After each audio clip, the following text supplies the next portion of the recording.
तो last episode के and पे हमने देखा था कि हमारी जियोन जो होती है जब वहाँ पर सोरियोंग सेक्टर के एल्डर से मिलने के लिए आते हैं और उसे कहा जाता है कि सारी बात बताएं, तो वो सारी की सारी बात फिर से डिटेल में बताते हैं कि आज यहाँ पर उनका मास्टर चो कहाँ पर गायब हो गया है। तो सारी बात सुनने के बाद माँ लेडी नैमकुंग जो होती है वहाँ पर खामोश बैठी होती है। सोरियोंग सेक्टर का लीडर उसे कहता है कि क्या आप यहाँ पर हमारी मदद करेंगी, हमें यहाँ पर आपकी मदद की बहुत ज़्यादा ज़रूरत है। जबकि उसका भाई सोच रहा होता है अच्छा तो ये सब कुछ हुआ था, ये मसला तो काफ़ी ज़्यादा गंभीर लगता है। जबकि फादर कहते हैं कि मुझे लगता है कि तुम्हें यहाँ पर ऑर्थोडॉक्स अलायंस इस बारे में बात करनी चाहिए। तो वो कहते हैं कि ऑर्थोडॉक्स अलायंस इस बारे में बात नहीं कर सकते क्योंकि ऑर्थोडॉक्स सेक्टर के लोग जो हैं वो भी फ्लाइंग ड्रैगन सेक्टर के बारे में कुछ भी नहीं जानते। उन्होंने कहा कि शायद ये सेक्टर कोई नया सेक्टर हो सकता है या फिर कोई ऐसा सेक्टर हो सकता है जो कि इवल सेक्टर है और अपने आप को यहाँ पर अपने आप को राइट के सेक्टर दिखाने की कोशिश कर रहा है। हम लोग यहाँ पर उसको इसकी आइडेंटिटी को फिलहाल के लिए कंफर्म नहीं कर पा रहे और इसी वजह से हम लोग फ्लाइंग ड्रैगन सेक्टर के बारे में कुछ भी नहीं जानते। और सोरिंग सेक्टर जो है जहाँ पर हमारा सेक्टर फ्लाइंग ड्रैगन सेक्टर के बारे में कुछ नहीं जानता, तो हमें इसके लिए अपने यंग मास्टर चो की इन्वेस्टिगेशन करवानी है। सोरिंग सेक्टर के लीडर कहते हैं कि मैं बस यहाँ पर दो ही काम करवाना चाहता हूँ। एक तो यहाँ पर इनकी आइडेंटिटी कंफर्म करवानी है कि आज फ्लाइंग ड्रैगन सेक्टर के लोग हैं कौन और कहाँ से हैं,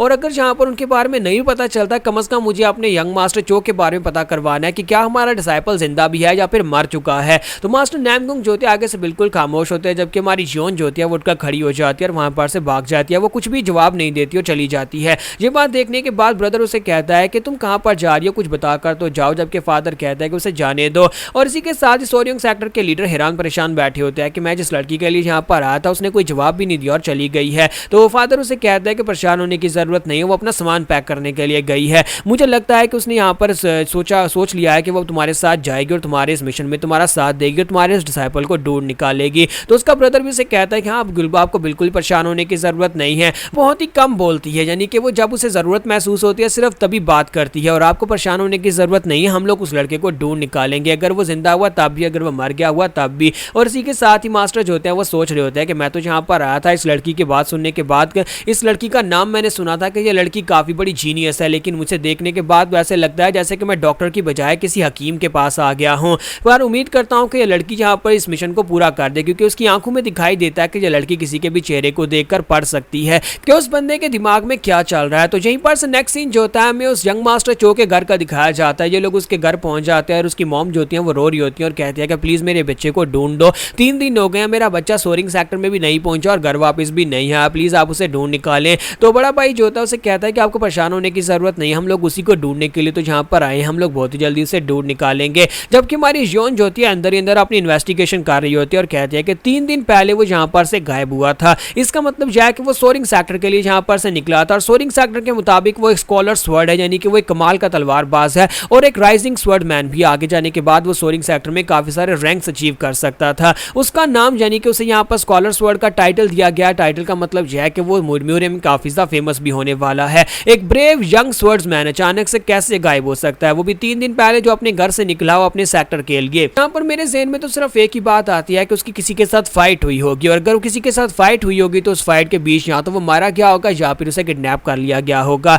तो उसकी मदर को वहां पर दिलासा देने के बाद वो चल पड़ते हैं। तो सीनियर ब्रदर कहता है कि मुझे लगता है कि सिचुएशन काफी ज्यादा खराब है, हमें यहाँ पर इस बारे में और ज्यादा इन्वेस्टिगेट करने की जरूरत है। तो सीनियर ब्रदर उसे कहता है कि जितना उसकी मदर ने यहाँ पर कहा, क्या तुम्हें उसके बाद से कुछ पता चला कि उसकी मॉम ने यहाँ पर यह भी कहा है कि यहाँ पर 3 दिन पहले एक मिसिंग मॉन्क के बारे में भी इंफॉर्मेशन गैदर करने के लिए यंग मास्टर चो निकला था, यानी कि सोरिंग सेक्टर की तरफ से उसे एक मिशन दिया गया था। जब वो घर से निकला था तो एक मॉन्क गायब हो गया था, उसे जाकर उस मॉन्क को ढूंढना था, इसी वजह से वो अपने घर से निकला था। हो सकता है कि वो रास्ते में इन्वेस्टिगेट करते करते जा रहा हो। तो उसकी बहन उसे कहती है कि हाँ मुझे लगता है कि वो रास्ते में उसी मॉन्क के बारे में इन्वेस्टिगेशन करते हुए जा रहा था। अगर हम लोग उस मॉन्क के बारे में इन्वेस्टिगेट करेंगे तो यंग मास्टर चो के बारे में पता चल जाएगा।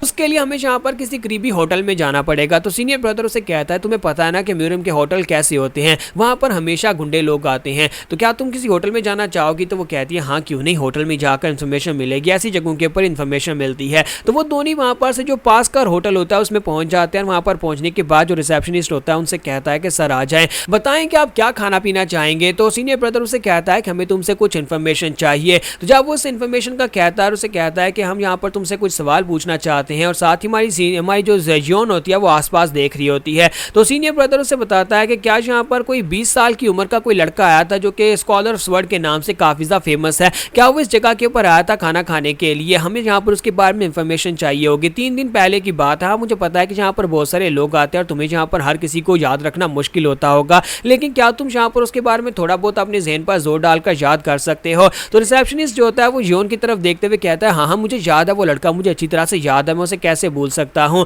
तो सीनियर ब्रदर कहता है कि सवाल तो मैंने पूछा था, जवाब ये अब जियोन को क्यों दे रहा है? तो उसी के साथ ही वेटर जो होता है वहाँ पर शर्मा रहा था, यानी कि वो यहाँ पर उसकी खूबसूरती को देखकर उसे जवाब दे रहा था और कहता है कि ये 3 दिन पहले की बात है, मैं तुम्हें सारी बात बताता हूँ। 3 दिन पहले यहाँ पर एक बड़ी फाइट हुई थी, 2 लोगों के बीच में फाइट हुई थी। जिस बंदे को तुम लोग ढूंढ रहे हो वो भी इस फाइट का हिस्सा था। तो ये बात सुनने के बाद वो लोग काफी हैरान होते हैं और इसी के साथ ही हमारी जियोन जो होती है उस फाइट को पूरी तरह से एनालाइज करना शुरू कर देती है, यानी कि वो यहाँ पर उसको लाइव डिटेक्ट करने की कोशिश कर रही होती है कि वहां पर क्या हुआ होगा। तो जियोन देख रही होती है कि उसके पास वाले टेबल के ऊपर किसी ने पंच मारा होगा और यहाँ पर जानबूझकर फाइट को स्टार्ट किया होगा। तो इसी के साथ ही दिखाता है कि हमारा चो जो होता है वहां पर टेबल के ऊपर बैठा होता है खाना खाने के लिए। किसी के साथ एक दूसरा टकला बंदा जो होता है उसकी टेबल को तोड़ देता है और उसे कहता है, तुम्हारी हिम्मत कैसी हुई यहाँ पर आने की, कमीने कहीं के? क्या तुम जानते हो कि मैं कौन हूं? उसका नाम माउंटेन डिस्ट्रक्शन स्वर्ड्समैन वैंग जियोमडोंग होता है। तो जियोमडोंग जो होता है वहां पर बिला वजह इस फाइट को स्टार्ट कर देता है और उसे कहता है कि तुम्हारे सोरिंग सेक्टर के कमीने एक इंसान की हिम्मत कैसी हुई यहाँ पर हमारे सेक्टर की टेरिटरी में आने की?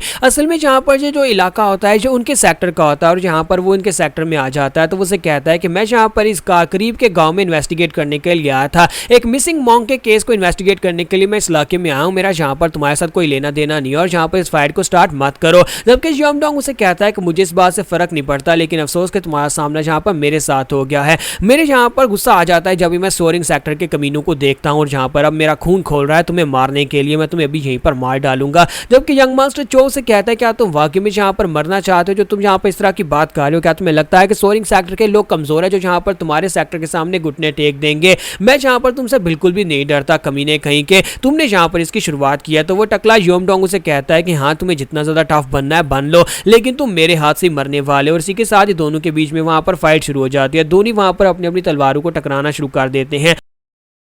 जबकि हमारा जो चो होता है फाइट को रोकने की कोशिश भी कर रहा था और उसे कहता है कि तुम भी यहाँ पर ऑर्थोडॉक्स फैक्शन से, हम दोनों ही राइटियस सेक्टर से हैं, तो तुम्हें भी यहाँ पर उस मिसिंग मॉन्क के केस के बारे में इन्वेस्टिगेशन में मेरा साथ देना चाहिए, ना कि यहाँ पर मेरे पर अटैक करके यहाँ पर मेरी इन्वेस्टिगेशन को रोकने में बाधा बननी चाहिए। कम से कम तुम यहाँ पर अगर मदद नहीं कर सकते तो फिर यहाँ पर दूर रहो, यानी इस सब के बीच में अपनी टांग मत अड़ाओ। तो टकला उसे कहता है, क्या तुम्हें लगता है कि मुझे इस बात से कोई फर्क पड़ता है कि कोई मॉन्क मिसिंग हो गया है या फिर सोरिंग सेक्टर के लोग क्या कर रहे हैं? मुझे इस बात से कोई भी फर्क नहीं पड़ता, मुझे बस इस बात से फर्क पड़ता है कि तुम कमीने सोरिंग सेक्टर के लोग हमारे इलाके में क्यों हो। ऐसे लगता है जैसे कि वो टकला जियोमडोंग उसकी कोई भी बात सुनने को तैयार ही नहीं है। उसके सर के ऊपर खून सवार होता है और वो यहाँ पर चो को बार बार पीट रहा होता है। चो जो होता है वो आगे से फाइट बैक तो कर रहा होता है, लेकिन वो टकला जो होता है उसके ऊपर भारी पड़ रहा होता है। वो बार बार उसके ऊपर अटैक करता है, जिसकी वजह से हमारा चो जो होता है पीछे की तरफ गिर जाता है। और इस बार वो उसे कहता है कि यहाँ पर मिसिंग मॉन्क के बारे में कोई नहीं जानता, मुझे नहीं पता कि वो कहाँ पर चला गया, लेकिन यहाँ पर तुम्हें मारने के बाद मैं अपने मेरिट्स को हाई कर सकता हूँ। और वो आगे बढ़ता है, जाकर उसके ऊपर एक और अटैक करता है।